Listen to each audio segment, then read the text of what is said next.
Most people don't make it through their spiritual awakening, not because it physically destroys them, but because it unearths something so untamed, so real, that the person they've spent their whole life building just shatters. The personality you've crafted, the one you think is you, it cracks under the weight of truth. And when that happens, a lot of people retreat, they numb out, they go back to sleep, back to the dream, because the real truth, it doesn't set you free right away. First, it breaks you. It breaks the illusions you've worshipped, the stories you've clung to, the masks you've worn so long they feel like your skin. Nobody talks about this part. You don't see it in the romanticized versions of enlightenment, the ones that promise peace and light. What they don't tell you is the screaming silence, the psychic death, the soul quake that leaves you trembling in a world that no longer makes sense. You're told awakening is all light, but that's only half the story. The other half, it lives in shadow. The moment you see through the veil, the world starts to dissolve, not physically, but existentially. The meaning you gave to everything, your job, your relationships, your goals, it collapses. Who you thought you were collapses. Your beliefs, your gods, the plans you made, they turn into hollow echoes in a space you can't live in anymore. Carl Jung said it best, there is no coming to consciousness without pain.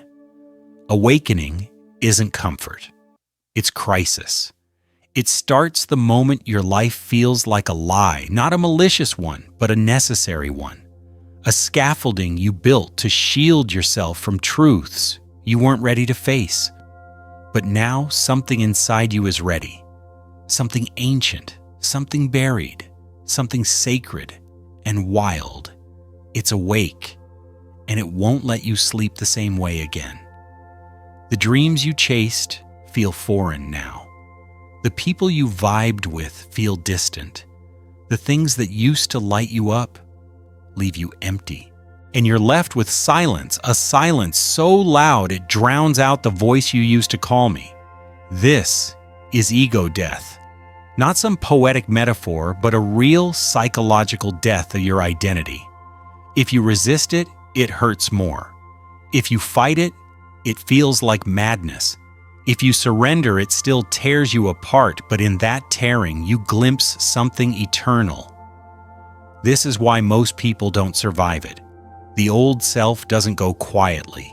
It screams, it clings, it bargains. It tells you what you're feeling isn't real, that you're just depressed, delusional, lost. And maybe you are, but only because the map you were given was never meant to lead you to you. You were taught how to succeed, how to conform, how to fit in, but never how to be real. Never how to descend, to fall inward, to listen to the soul beneath the persona. So the descent feels like destruction, but it's not. It's a sacred invitation, an initiation, a spiral down into the womb of your own becoming. You're asked to let go of every label, every mask, every borrowed identity. You'll lose things. You'll lose people. You'll lose versions of yourself you thought were permanent, and you have to let them go. If you try to drag them into this new frequency, they'll rot in your hands. Awakening doesn't give you a better version of your old life. It burns that life to the ground and waits in the ashes to see what dares to rise. Most people turn back here. They choose comfort over truth, applause over authenticity, the known cage over the unknown wilderness. The wilderness is terrifying. It speaks a language your rational mind can't translate. It asks you to feel, to stay, to hold your gaze, when the mirror shows you what you've tried to forget. It shows you your shadow, not as an enemy, but as a long-lost part of you begging to come home. Your shadow is the part that raged, that cried, that manipulated, feared, controlled. The part that didn't get love and learned to survive without it. To awaken fully, You have to invite that part to the table. You have to sit with your shadow and offer it something stronger than fear, compassion. But this isn't easy. Your shadow doesn't speak kindly. It shows up in triggers, in projections, in pain. It's in the way you sabotage what you want most, in your jealousy, your defensiveness, your addictions. Until you turn toward it, you're trapped in the loop. Here's what most don't get: awakening isn't the end of suffering. It's the beginning of facing it consciously, honestly, radically. That's why so few make it through.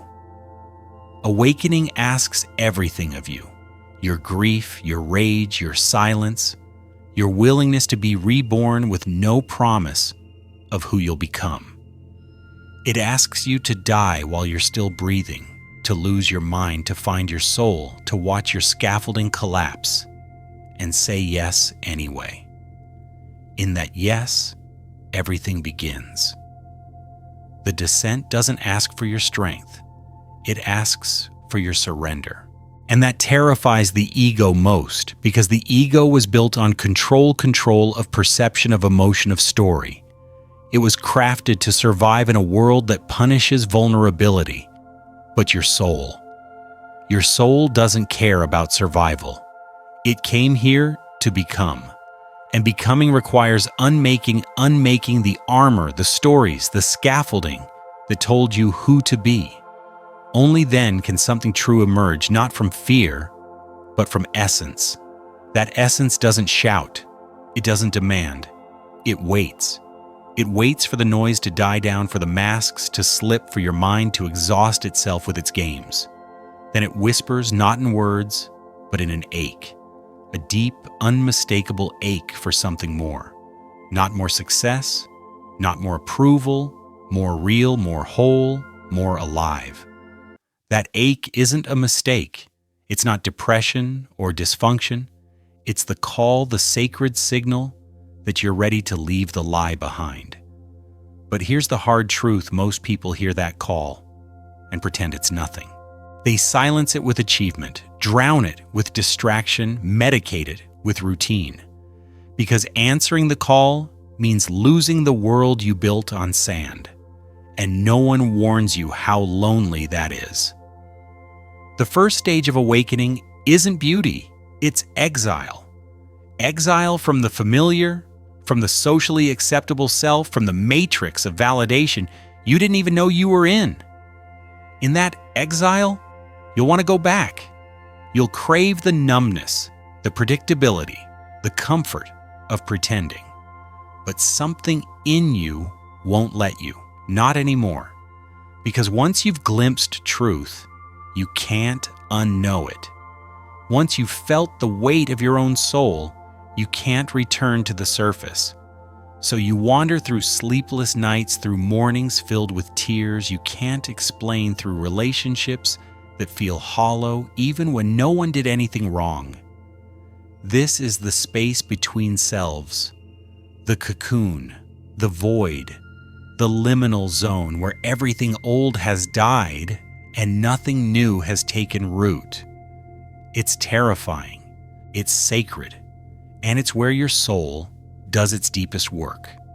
Now let's step into the void, the liminal space where the real work happens. This is where you face your shadow, where you learn to stay, and where the soul starts to speak. Let's dive in. You're in the cocoon, now the space between selves. The old you, the one built on borrowed dreams, masks, and scaffolding, is gone, or at least it's crumbling. But the new you, it hasn't taken shape yet. You wake up and don't know who you are. You walk through the world feeling both ancient and newborn. You try to speak and words feel too small. You try to plan and the future just laughs. This is the void, the holy emptiness where nothing old belongs and nothing new has formed. It's not a place for building. It's a place for listening. In this void, your shadow comes closer. It's no longer content to be ignored. It shows up in every trigger, every reaction, every unhealed wound rising to the surface. like a scream from the deep. And you want to run, of course you do. You were taught to run from pain, to fix it, to spiritualize it, to bury it under affirmations and positive vibes. But awakening isn't a bypass. It's a confrontation. It's an unflinching look into the mirror of your own fragmentation. You're not asked to escape the pain. You're asked to meet it, to sit with it, to feel it, to let it teach you what comfort never could. Slowly, you start to see that pain isn't the enemy. It's the doorway, the crack in the shell, the fault line where the light gets in. You begin to see that the anger, the sadness, the fear, they aren't broken pieces.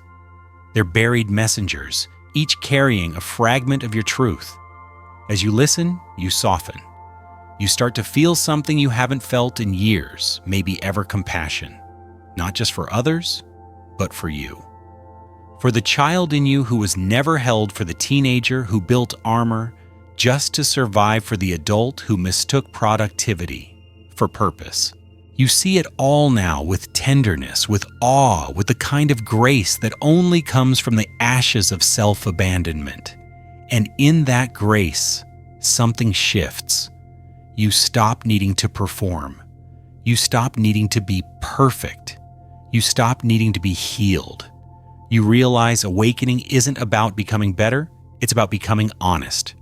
Honest about the mess, the beauty, the paradox of being human and divine, eternal and breaking, limitless and wounded. This honesty becomes your ground. Not confidence, not certainty, but truth. You no longer need to convince anyone of who you are. You don't need to belong in places that shrink your light. You don't need to sacrifice your truth to feel safe, because now you are the safety, not because you've got it all figured out, but because you've stopped abandoning yourself in the places that hurt the most. You've stopped running, and that changes everything.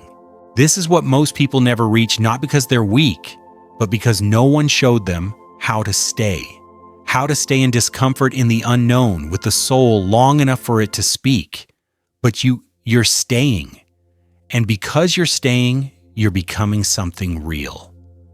Not polished, not perfect, but rooted, aligned, unshakably alive. This is the beginning of becoming unbreakable. You start to see how much of your life was built on borrowed dreams, dreams you didn't choose. They were handed to you by culture, by fear, by generations who didn't know what wholeness looked like, only what survival demanded. Survival demands that you shrink, that you wear a mask, that you trade your soul for approval, that you bury your truth beneath a smile that doesn't reach your eyes. But you're not surviving anymore. You're awakening. With that awakening comes a sacred rage, a deep, thunderous, holy anger at the lie, at the roles you played, at the ways you betrayed yourself just to be accepted. This rage isn't a step backward. It's a resurrection. It's the part of you that remembers, I was never meant to live asleep. You start to speak differently, not louder, but clearer. You say no without guilt. You say yes without over-explaining. You stop apologizing for being whole. And the world, it doesn't know what to do with this version of you. The world trained you to fit in, to behave, to blend. But now you're a frequency it can't predict. You're a truth it can't distort. You're a presence that reveals the unconscious in others just by existing. This is the power of embodiment, not talking about awakening, not posting about healing, but living it, breathing it, becoming it in every unguarded moment. It's not glamorous. It's not always poetic. Sometimes it's crying in your car because your nervous system is rewriting itself. Sometimes it's losing people you thought were forever because your truth became too loud for their silence. Sometimes it's grieving a life you built with love because it came from a version of you that no longer exists. This is the cost of becoming. You don't just lose illusions, you lose identities, comfort, the scaffolding that once held you together and now holds you back. What replaces it isn't immediate or certain. It's a vast, holy emptiness, where the old no longer fits and the new hasn't formed. You try to speak, and language feels too small. You try to plan, and the future laughs. This space isn't for building, it's for listening. Listening to the whisper beneath the noise. The whisper that says, let go. Let go of the timeline, the blueprint, the need to know what this all means. Let it shape you. Let it strip you. Let it show you what remains when there's nothing left to protect. And what remains is real. Not your persona, not your performance, not the curated identity you polished like armor. What remains is breath presence, the deep pulse of being alive without needing to prove it. In this space, you meet yourself, not the self you hope to be, but the one who is always waiting. The wild one, the wounded one, the one who remembers why you came here before the world taught you to forget. You don't need to chase your purpose anymore. You become it in how you move, how you speak, how you stay soft when life demands you harden. You stop reaching for meaning like a ladder and start embodying it as a way of walking, loving, not abandoning your soul when the world goes dark. This is the deeper phase of awakening, the one no one prepares you for, not because it's hidden, but because it can't be taught. It can only be lived. It's not a destination, not a mountaintop moment. It's a rhythm, a return, a remembering of the self behind the shadow, the self before the conditioning, the self beyond the story. When you start living from that place, not just visiting, but truly living, everything changes. Not instantly, not dramatically, but undeniably. Your life gets quieter, but fuller. You stop explaining yourself to people who never truly listened. You stop outsourcing your intuition to experts or systems. You stop betraying your inner knowing just to be liked. And something unexpected happens. You stop striving for love because you realize you are it. You're what you were always looking for, not in the mirror, not in their eyes, not in the future, but here now, within. You start to trust that the life aligned with your truth will reveal itself in time. That what falls away was never yours. That what stays will meet you on this deeper frequency. You stop rushing your becoming. You stop begging for clarity. You stop fearing the unknown, because the unknown starts to feel like home. There's a different kind of strength born from surviving the soul's collapse. It's not the kind the world celebrates. It doesn't flex. It doesn't shout. It doesn't shine in the way we're taught to measure power. It's quiet, sovereign, the strength of someone who knows who they are, without needing to be seen. Once you've died to everything that isn't real, what remains is unshakable, not because it can't break, but because it's already been broken and returned in a deeper form. You don't walk through life anymore looking for proof that you matter. You walk as proof, not to the world, but to your own soul, to the part of you that remembers what it cost to reclaim your voice, to walk alone, to burn the lie in order to feel real again. This strength isn't built overnight. It's forged in fire, in the tremble before the truth, in the nights you thought you wouldn't survive. And now, you're not just surviving, you're living from truth.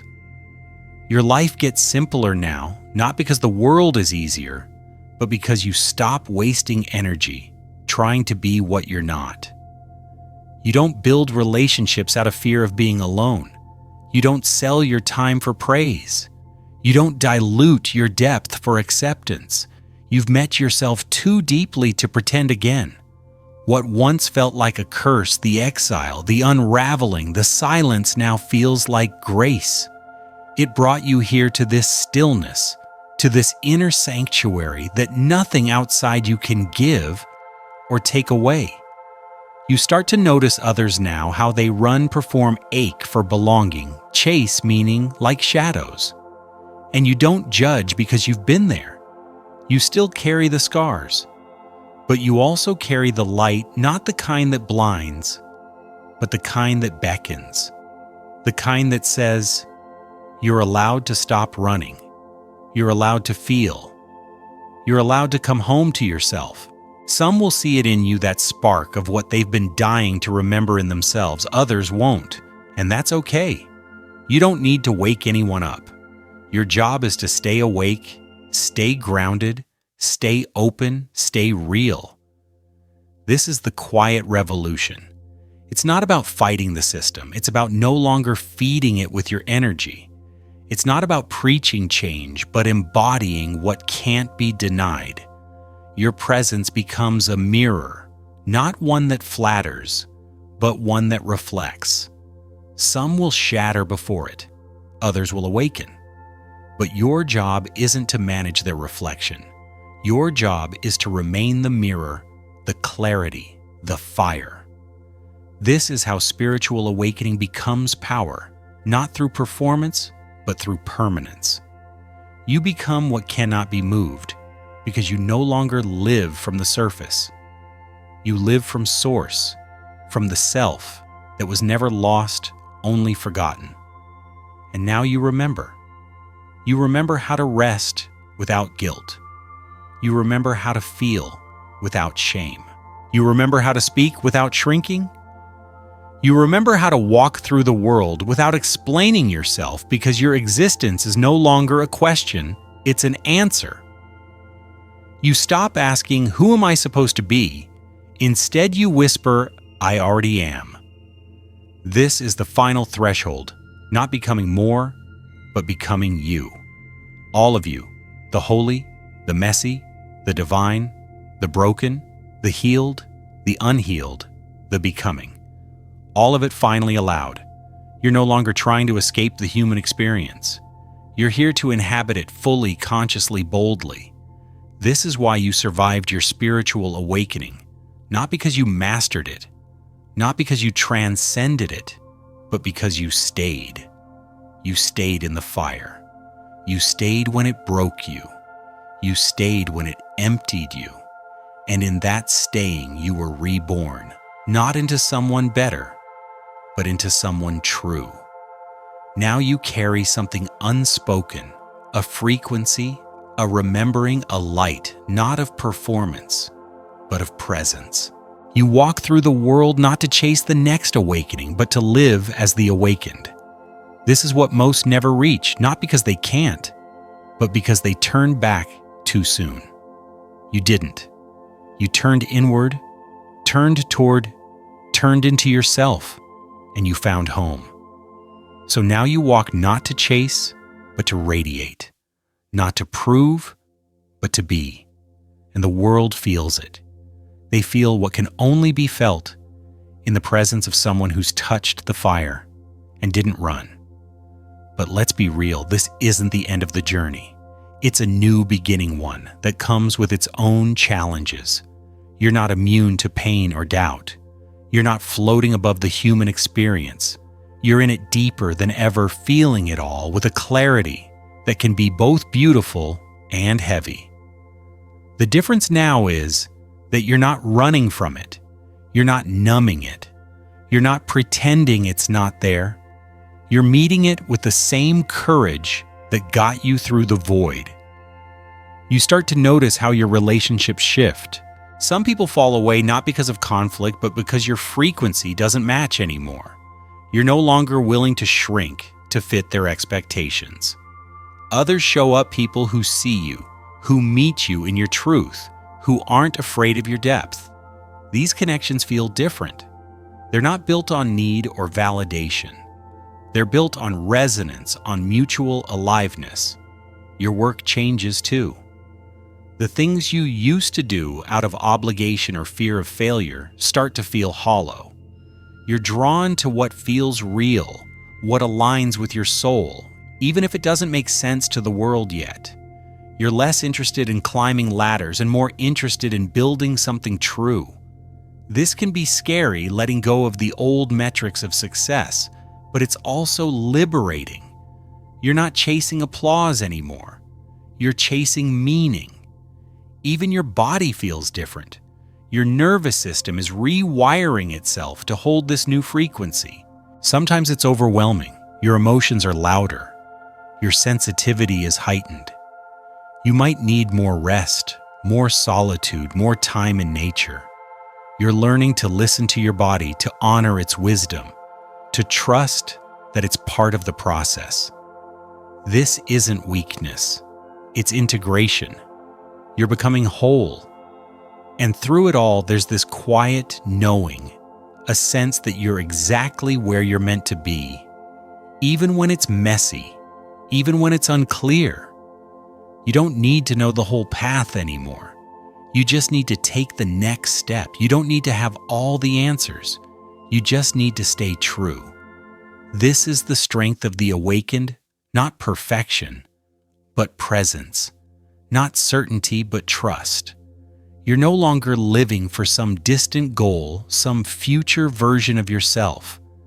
You're living for now, for the way the light hits the trees, for the sound of your own breath, for the ache in your heart that reminds you you're alive. You're no longer waiting for permission to be you. You're claiming it moment by moment, choice by choice. And that's what makes you unstoppable, not because you're invincible, but because you're real. You're no longer chasing awakenings. You're living as the awakened. This isn't about reaching some final destination or unlocking a secret level of enlightenment. It's about embodying the truth you've uncovered, the messy, holy, human, divine paradox of you. You carry a frequency now, a quiet remembering that shifts the air around you. People feel it, even if they can't name it. It's the presence of someone who's walked through the fire and didn't run. This doesn't mean you're above the struggles of life. You still feel pain, doubt, fear, sometimes more intensely than before because you're so open now. But the difference is you don't fight it. You don't numb it. You meet it like an old friend, knowing it's here to teach you, to deepen you, to remind you that you're alive. You've learned to hold space for it all, the joy, the grief, the uncertainty, without losing your center. That's your power. Not escaping the human experience, but inhabiting it fully consciously, unapologetically.